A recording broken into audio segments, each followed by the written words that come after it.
I went to those shows when I was a kid. I have great memories of Dayton's at Christmas time. 7-year-old me was captivated by what they did in this space. It felt like being transported to a totally different world. There was 6 of us kids, and we would be so excited to get to the 8th floor. You would end up on Santa's lap, which would be great. And maybe get some cocoa, too. There was always the expectation that it would be really good, because it was year after year after year. We wanted things to be surprising. People were going to walk through that door, thousands of people per day, and they were going to keep those memories for their entire lives. We wanted to make magic. But I guess, times changed. And then the magic ended.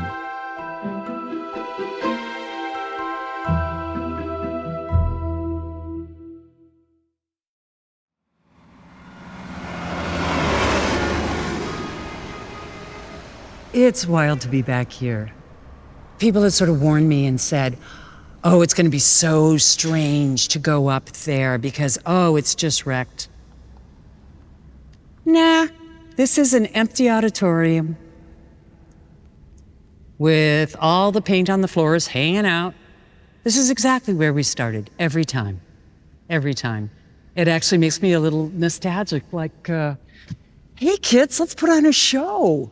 It's all still here. Before it was Macy's and Marshall Field's, downtown Minneapolis was home to the iconic department store, Dayton's. For over a century, it anchored the Twin Cities retail scene with high-end fashions, one-of-a-kind merchandise, and cosmopolitan charm. It was the shopping destination, especially during the holiday season. What started as elaborate window displays and visits to Santaland evolved into an extraordinary holiday show shared by millions for over 5 decades. There was nothing else like it. It was a storybook adventure come to life.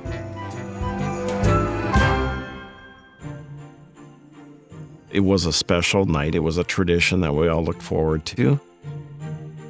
When I was a tiny child in the early 60s, Mom and Dad would dress us up in our finest. Patent leather shoes, crinoline skirts, pretty bows on the back, curl our hair all up. And then they'd bundle us up in our winter coats and hats, and we would come downtown.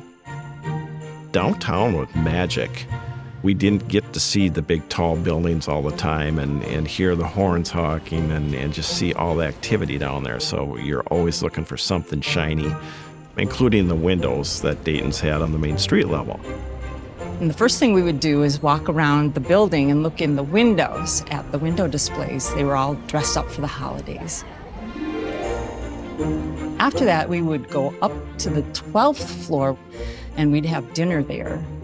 By that time, this little 3-year-old me was beside myself. Do we have to eat dinner? Can't we just go get in line for Santa? I remember waiting in line to walk through the show and having the line curl all the way around the 8th floor and then down to the 7th or even 6th floor, and you waited. You weren't going to leave without seeing it. As soon as you opened the doors, it was just like you're walking into The Wizard of Oz when things went from black and white to color.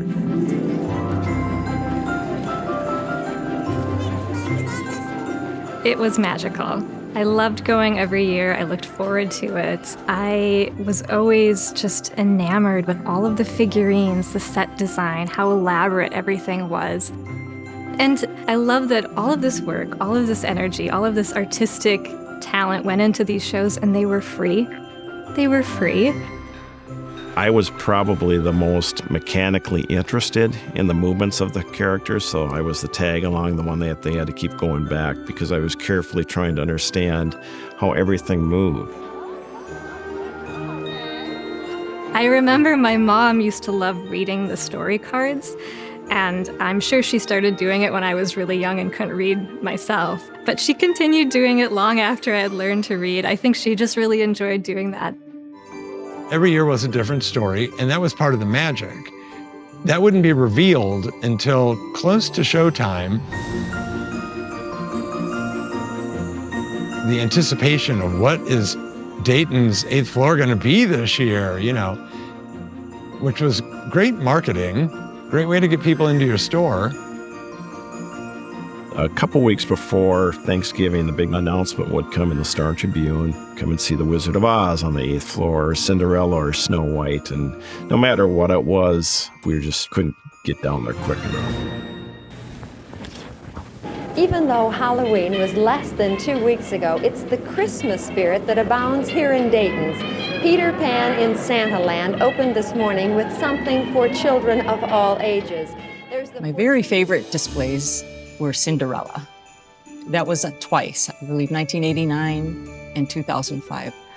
Those sets were so elaborate, and the costumes and the animatronics, especially there was a ballroom scene, and they had all of the characters dancing and twirling and moving about. It was magnificent.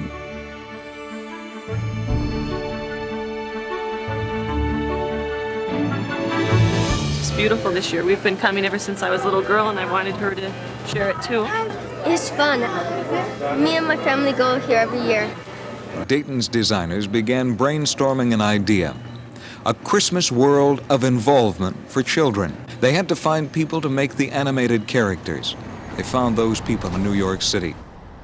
After years of collaborating, Twin Cities artists took over sculpting and animating the figures. And as the population of the Twin Cities changed, the holiday show figures changed too, adding greater diversity and cultural awareness. We were trying to get it so that families and children could see themselves in the story. Creating the look of the figures was a complex process, with characters running the gamut from cute to creepy.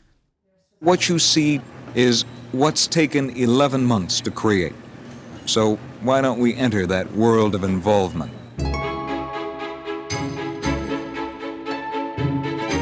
To have a creative, vibrant, beautiful, magical experience in our downtown, it's just all pretty amazing. I didn't realize it at the time, but all of these designs, these characters, these sets were made by Minnesota artists with pretty impressive resumes. As a child, I didn't even know that. I just enjoyed being in the space and being in the story. The little scenes they would make, the stories they would tell, the design was impeccable.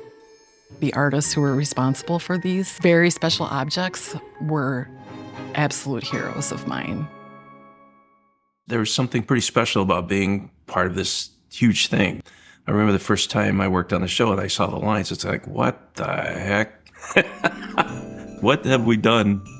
I was a character designer, sculptor. Originally, I started out as one of the painters. I washed brushes, I hauled water, I hauled paint, I mixed paint, and very gradually got brushes and giant rollers put into my hands. I started in '96 on the Christmas Carol. Oh, okay. I'm almost positive that was it, not correct. That was like humanoid intensive. What did that one look like, Christmas? I was so thrilled to be a part of it. It incorporated all my different skills of doing props and costumes and things. It's not to say that working on the Christmas show was necessarily a picnic. People got tired. People got sometimes frazzled. It was hard work. While the figures are often what people remember most, the artistry behind the sets, lighting, music, props, story, and creative design played a vital role in orchestrating the magic for the millions of visitors who came to the annual holiday show. Prior to when we started showing up at the scene, it was just basically a glorified line to see Santa. What happened is when they brought the Jacks, Jack Edward and Jack Barkla, into the scene, both Jacks were from the theatrical world. Jack Edwards was a nationally known costumer and then worked as a director at Guthrie. Jack Barkla was a local gem, rose to national prominence. He had been working on Broadway. They just kind of blew up the show.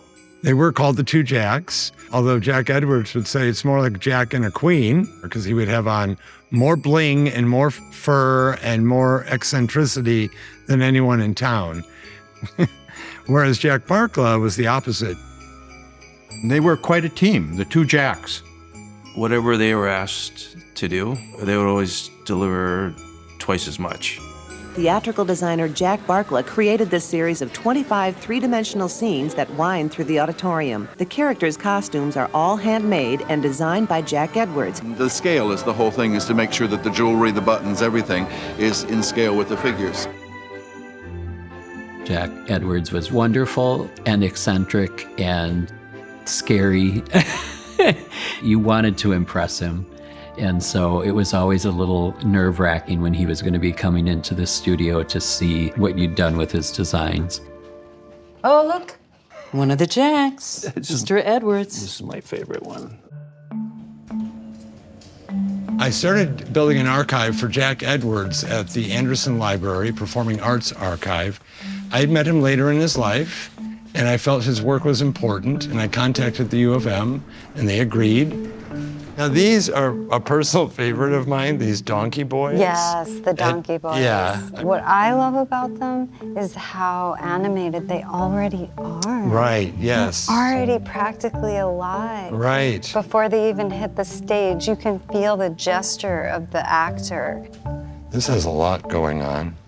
You can see sometimes in the archive there are hints of the research that he's done. He'll pull images, and then he starts to work from those images to create his own. So part of that value of the archive is that you really get a glimpse of the whole creative process. You get the research, you get the renderings. I love this, the crow. The crow is gorgeous. There are Polaroids in the archive of Constance Crawford posing for these characters, you know, in just street clothes. And they're kind of funny because if you don't know what these photographs are about, it's amusing.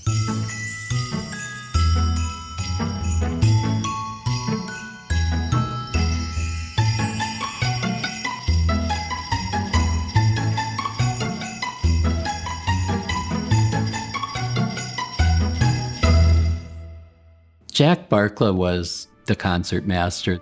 He really was the head visionary. Because Jack came from the theater, everything comes up from the black. It was really, really an invented space. He would paint that way too, and taught many of us to paint scenically that way. He would have a few brushes, nothing fancy, and he would just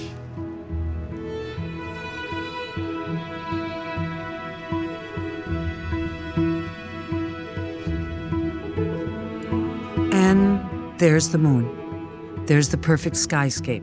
The details were all there too, of course, which were extraordinary, and that was based on the level of professional theater that Jack worked with, where the finest details existed. And the management at Dayton supported that 100%, saying, do the best you can and we will support you. Is there a comparison to those shows? The only comparison I could think of is Disney World. Disney, yeah. That would have to be it. Minus the ride. Yep. It was the only walkthrough of its kind in the whole entire country. Mm-hmm. And it's all handmade. I mean, it's, you know, It came from here. We didn't buy it from somewhere, you know. No. There was a whole lot going on in studios all around town. Making figures or putting fur on figures or casting them or animating them or putting costumes on them. That's what I loved. It's like you'd work on it, it'd get sent to me. I'd work on it, it'd get sent to you. Incredible artists with vision, just kind of going, ooh, well, what if we did this? For Dayton's, Christmas came early. Very early. I don't think the general public knew how much we cared. The planning for it began in January. Start talking stories. It was usually based on an existing story, and oftentimes it was based on a particular version of the story that may have been illustrated. You can't tell a complicated story. That's why they often were fairy tales or something familiar. Then you try and figure out how within maybe 15 or 20 storyboards you can tell that story. What moments we really have to get the plot points across. So let's start thinking about who would be the best characters to use. And then Jack would get to work.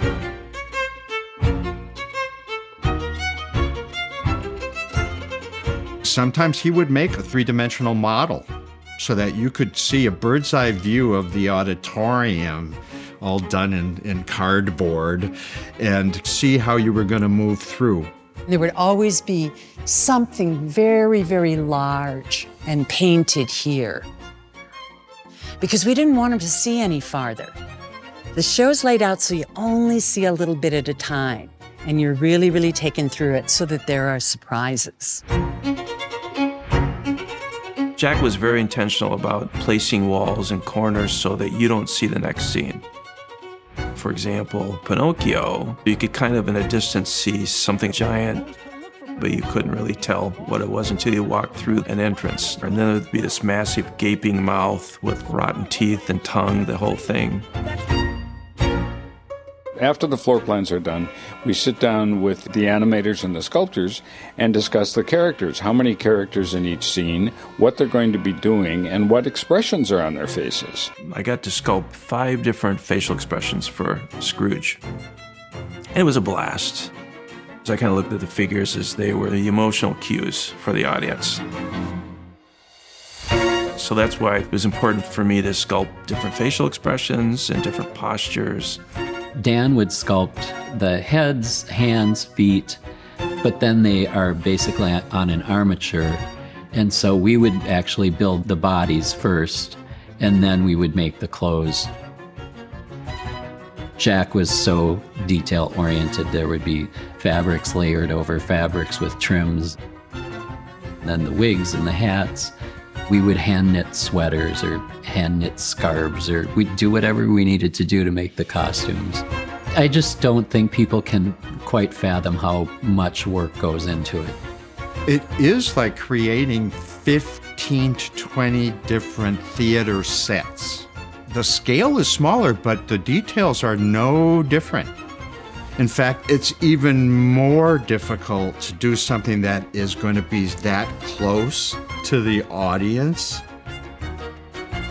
and have to have mechanics and do these things over and over and over again. The two Jacks were also the creative powerhouses behind the 8th floor auditorium flower shows and the iconic Holidazzle parade. His drum. It is so hard to talk about the Jacks. They were larger-than-life people who are unfortunately no longer with us. And oh, I want them to be here to tell stories and speak for themselves. But what I do love is that probably both of them would say, look at the work. Just look at the work. And in talking about the figures now and looking at them and seeing how much they mattered, I think they both would be very pleased. They'd give us the nod.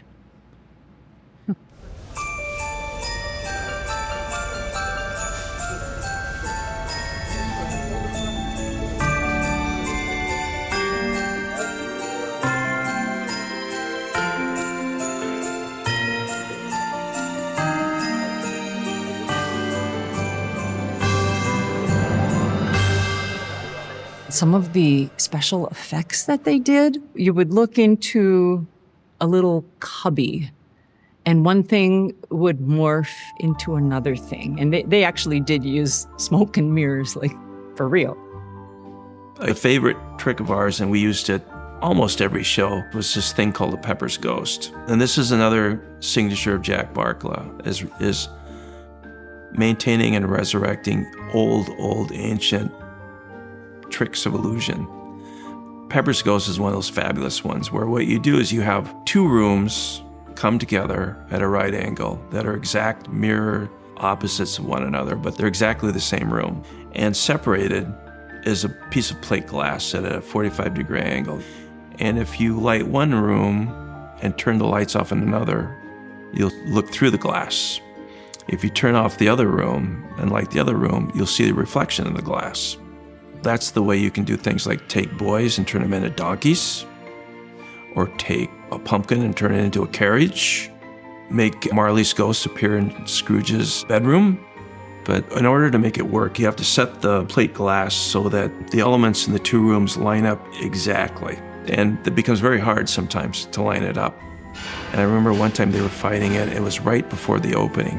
And Todd Knebel would yell, 30 minutes before opening, and they're still fighting it. He goes, 20 minutes before opening, 5 minutes before opening, and then he'd yell, the door is open. And they finally get it just set just in time to jump over the back of the scene and have audience walk through. It was just fabulous. And I think it's kind of funny when we drift into the digital age.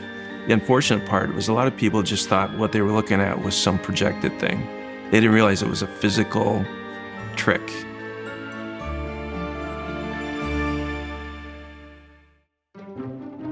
When I first started there, they were just picking publicly owned stories. It's a cheap way to put up a show. You're not asking for rights. When we started getting the crowds, then suddenly people upstairs were saying, we're going to pick the show this next year.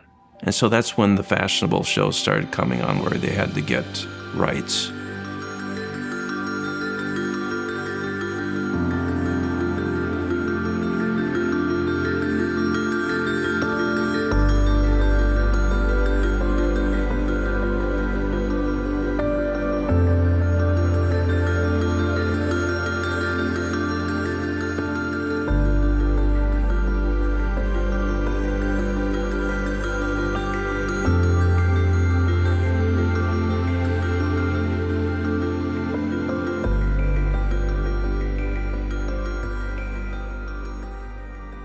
Well, here was notes for Harry Potter. But that's what we do. We come up with a character and I count how many sculptures per character. That was a crazy show. I kind of loved doing that. Yeah. People were just really loving the books and everything at that time. Oh my God. So. Well, that was the record show. The record for us was over 600,000 people in a single show, 2-month period. Of course, I'm excited. I happen to have read them all aloud to my niece and nephew. So I knew them. There had been nothing but the books with those original illustrations. There'd been no movies, there'd been no action figures, there had been nothing. So all of a sudden, in our meetings, we've now got reps from Warner Brothers who own the property. We get there and Dan has done just great representations of Harry, and I think he's got Hagrid, and he's got a Ron Weasley. And he's got, of course, Hermione. And Hermione's just great and absolutely true to the book. She's got frizzy dark hair, slightly protruding teeth, very intelligent face, freckles, and kind of big eyebrows. And we get to the meeting, and the people from Warner Brothers go, oh, well, we like all of these, but Hermione, she needs to change. We're thinking curly blonde hair, kind of a snub nose, blue eyes. Very cute, maybe a little shorter. You'd think to yourself, I don't even know what they're talking about. It was because of an actress they had in mind to play Hermione. Fortunately, our Hermione did in fact have curly blonde hair and a snub nose. Oh, it was wonderful to work on. The shows would be in a serpentine. That serpentine was twice as long because there were so many plot points that we had to get through. We had the train, and then we had giant Hagrid on a giant foam motorcycle coming down from the sky. It was marvelous. Three-headed dogs and flying brooms and Quidditch and Nimbus 2000 and that very, very scary chess game. We are dealing with some sacred stuff here. Yeah, Wizard of Oz. Yeah. Wizard of Oz we got a lot of response out of that. It was a gorgeous show. So you walked in and the first thing you saw was the Gale family farm, and it's all very gray, and there's Dorothy and her gingham dress there. And the next thing that happens is that you walked into this central chamber, and it was the tornado. The tornado. And then suddenly you're in Oz, there's the yellow brick road, and the witch. And then there was the flying monkeys. It was very frightening. Whenever this was pointed out to Jack, he said, well, if we haven't made anyone cry, we're really not doing our job. It's true.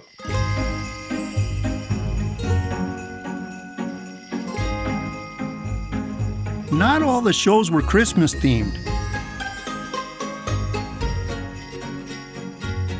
But many were. And 2 years running, one theme launched a highly collectible and hugely successful marketing campaign. And this year, the story deals with this fella. He's called Santa Bear, and the story is called Santa Bear's First Christmas. That was the year that my daughter was 3 years old. And you better believe she was all over that. She loved her Santa Bears. You can see all of those little bears up there. Well, of course, they're for sale, but they developed this character for last year's Christmas season, and it was so popular, they sold out all of their merchandise before Thanksgiving. The Dayton Hudson Company was known for their innovative retail approach, including creating the discount store Target that grew to become their parent company. In 2001, Target rebranded Dayton's as Marshall Fields to gain greater name recognition. Shortly after, in 2005, Marshall Fields was sold to Macy's, where they continued with the holiday show tradition. Well, at least for a while. Economies changed, media changed. That became really expensive to make a brand new show year after year. From a corporate level, it was becoming untenable. Macy's made a decision to have their theme every year be a day in the life of an elf. 8 years running, I believe. I was a little bit irritated and annoyed at first. In the guest book, people were writing things like, oh, this again? We came all the way from Iowa. We didn't know it was going to be the same show.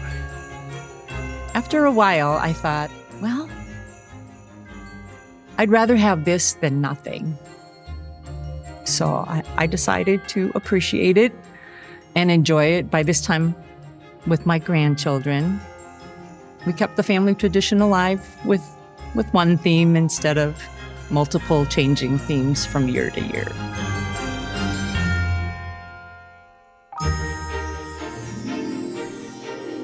We would be currently standing in the middle of Santa's workshop for a day in the life of a Christmas elf.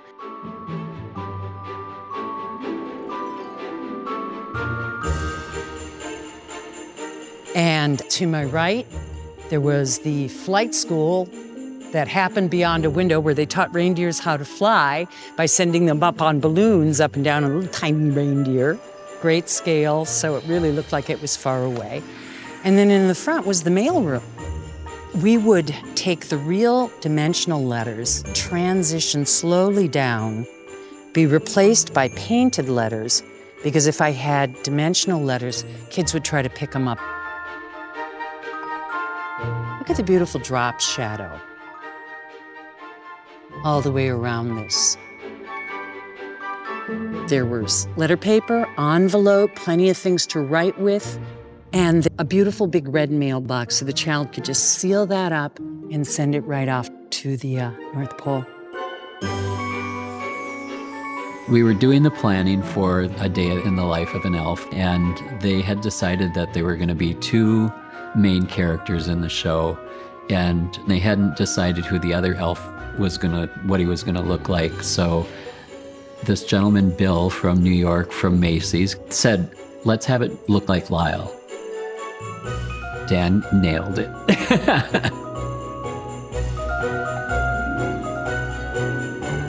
My sculpture load for that show was sculpting a Lyle, and then 500 pairs of pointy ears. And that was it. That's right. That was my job. It's a really good show.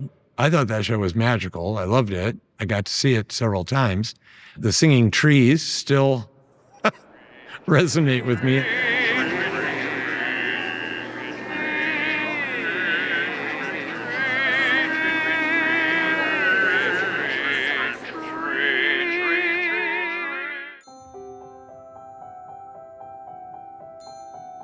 Even though we knew it was paint, it was lighting, it was styrofoam, it was motors, it was being with the people we loved. Pretty soon we had 6 kids we were hauling down here and meeting Grandma and Mom and Dad. Then it was Mom and Dad, my siblings and I, our spouses, our children. Then our children started having children. And so it was another generation got to experience this. One of my nephews was born with a condition where he needs to use a wheelchair to get around. So when we brought him here in his teeny tiny little wheelchair, people were very kind. They let him go to the front of the crowd so that he could see the display. And being a young person with a disability, he spent a lot of time around grown-ups. So when he got to Santa and hopped on his lap, he's just like, "Hi, how are you? Nice to meet you." Whereas the other children in the family would be screaming and crying and kicking and "Get me out of here," but not this guy. For me, the thing that drew me here was the memories of being with family. Macy's announced this week it will shut down its Nicollet Mall store in March. The whole 8th floor auditorium, will we ever have a retail experience like that in our time on this earth? The displays, all the activities that went on.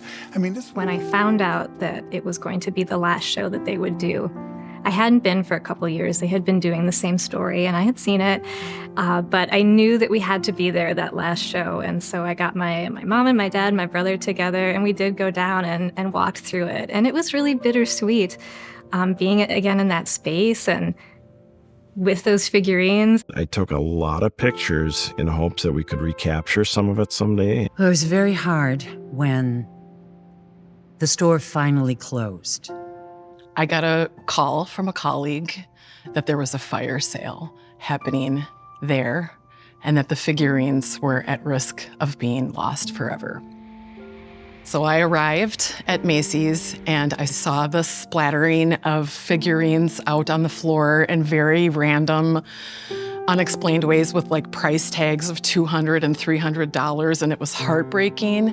And that if there was any way that I could possibly rescue all of these treasures being literally thrown in the dumpster, that I was going to do everything I possibly could.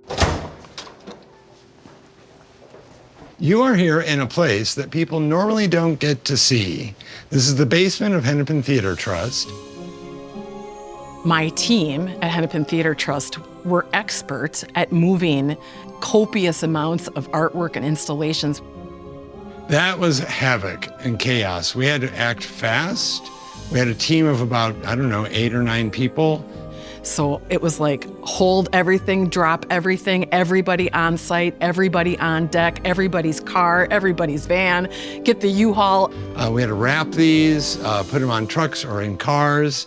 Everybody pull up, and this is all happening, and we're gonna take as much as we can fit. When we first got them down here, we didn't have the cabinets. So they were kind of everywhere, all around the building. There was no plan. There was no money for restoration. There was nothing. It was just, don't you dare throw away our treasure. And these are the cabinets we made, and they live happily here and they stay safe and sound until we use them again. I think we rescued 38 in all.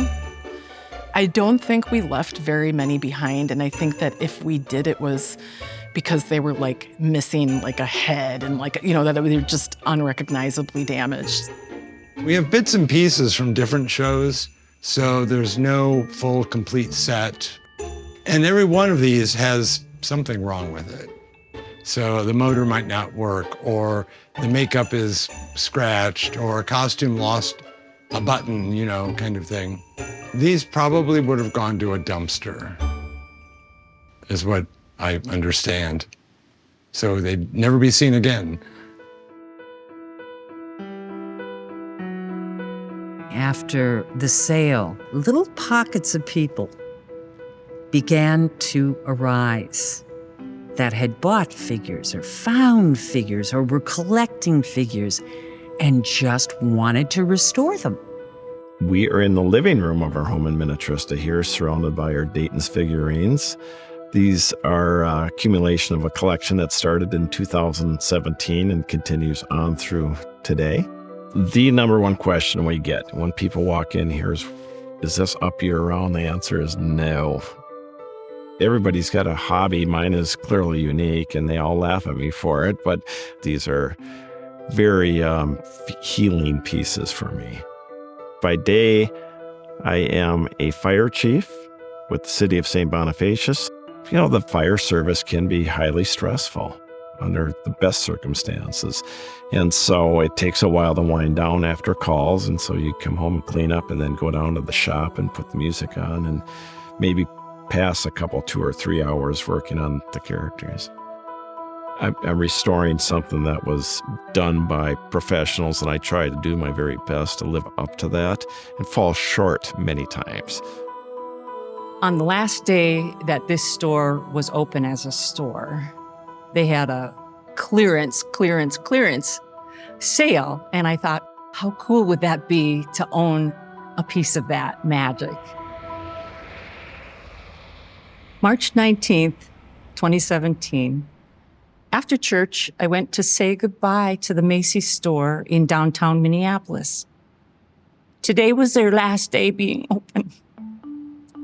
When I got to the 4th floor, there were bunk beds full of little elf animated figures. They were selling them for $30 per bunk bed full of elves. Of course I had to buy one. I had to tear it apart to get it in my car, but then I drove it up to my sister Jill's house because she wanted it. We rebuilt the little elf bunk beds, plugged the elves in, and our little Candy and Jasper are in fine working order and are living at Jill's house in the corner of her bedroom. I am so pleased. Jill and I decided to have joint custody. My sister went down to the store after it had closed. She bought the opening piece of me on the ball that was up in the ceiling. She surprised me. I came home one day and it was in my basement. People still remember all that fun they had coming to see the figurines. And when they hear that these figurines are still available to go look at, they get excited. I know I did. I wanted to go see them all. I wanted to see them again. One winter, we went up to Duluth. They have a big light display up there. It's called Bentleyville. And we saw that they had several of the items from Macy's 8th floor display up there. After we got back, I said, well, you know, these elves are like 200 years old. Don't you think it's time they moved out? They could move up to Duluth and live there, and then we could go visit them. My sister thought that was a fabulous idea. We put the whole thing in her van, drove up to Bentleyville, donated those elves, and they were delighted. Enormous, gigantic teas.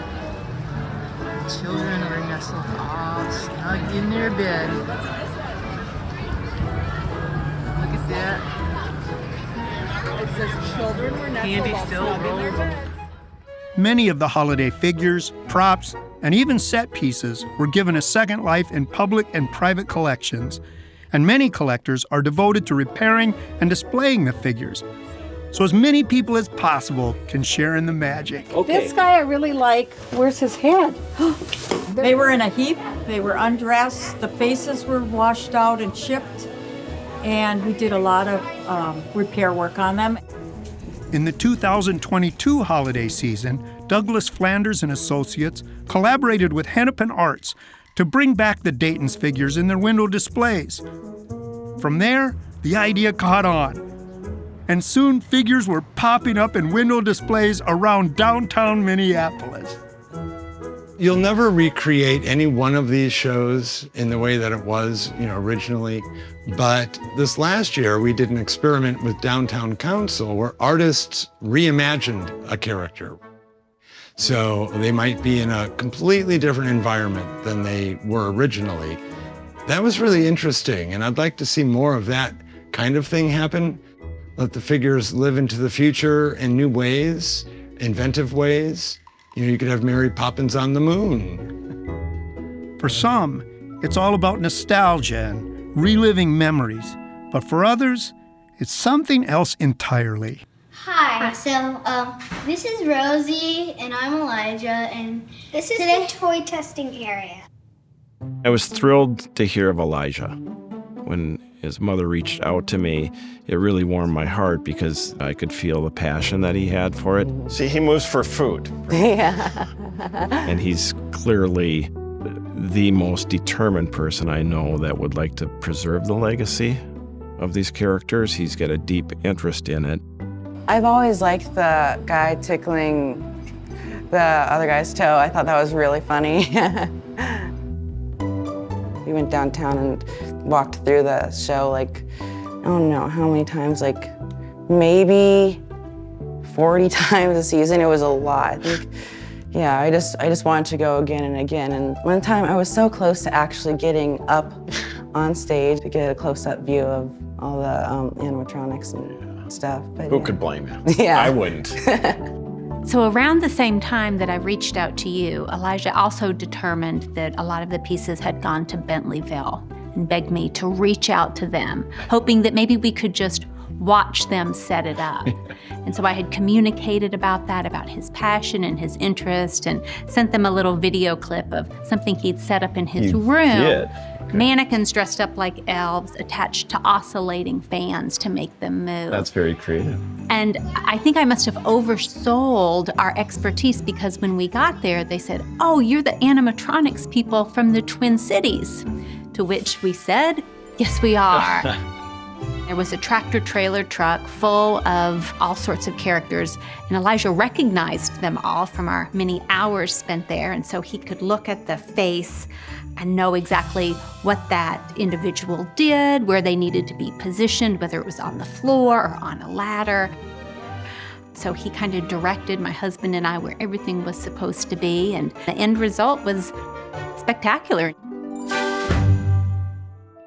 They're really something. The Minnesota Historical Society saved 3 holiday figures: Pinocchio, Professor Severus Snape from Harry Potter and the Sorcerer's Stone, and Cinderella. And Cinderella has a really interesting petticoat, and I created this petticoat with a short I was in my 20s and I found out about the Performing Arts Archives at the University of Minnesota Anderson Library, and I started volunteering. One of the collections I worked on as a volunteer was the Jack Edwards collection. And I didn't know when I started working on it that he had played this huge role with the 8th floor shows, that he had done the design work for the costumes and the figurines. And I remember, clear as day, flipping through the collection and coming across slides of Peter Pan. And it just all came back to me, all of those memories of being a little kid and going through those exhibits and seeing the shows. And here was the evidence of the labor, really, the design, the sketches, the photographs, all of the work that went into putting these together every year. This was one of the earliest artistic experiences that I can remember as a child. I was only 2 or 3, going through some of these shows, and I remember them. Part of me does think that that impacted my trajectory, and if I had not studied music, I would not have volunteered at the Performing Arts Archives, and if I had not volunteered there, I certainly wouldn't have gotten a job here. And it seeing them really kind of brings a lot of feelings, both personal and professional, I guess, at this stage of my life. When I got these elves, some people thought I was really ridiculous. Why are you so obsessed with these elves? What is wrong with you? Why do you want them? And it's hard to explain and to capture the magic that they represent. It's really what they represent, not the actual pieces. It's what they represent. I'm filled with such a palpable nostalgia, even just like talking about it. What I wouldn't give to be able to walk through that space again and grab a gingerbread cookie and hunker down on the floor of the lobby. These figures are a deeply meaningful part of our community and our history. And these figures did something that no amount of money, no amount of vision, strategy, planning could ever do. And I think that says so much about how people feel about this gift that Dayton's made to the community over so many years. This is just happy memories for me, really, really. What a great place to work. I recognize these blue walls that we painted a million colors, but were painted this color so that it would go back to being sky. So it would always have kind of an infinite sense. So I see many skies here. I see the sky of Provence. I see the sky above Mary Poppins when she's going up held by an umbrella. So many things happened in this room. You just don't erase that. You can take it away, but it's not gone. Lives here, lives here. I think about it so much now because I'm out of the business at this point. And I was talking to my husband last night about it because I was looking through some things to bring. Sometimes I don't want to look at those things because I think it'll make me sad. But it reminded me of how special it all was and how lucky I was to be a part of it. Any city has problems to solve. We were not without our problems, even before COVID or George Floyd. I think it's important to balance that kind of history with history that's also about fantasy or hope or delight, or doing good things. If we don't have shared history, I don't know if we exist.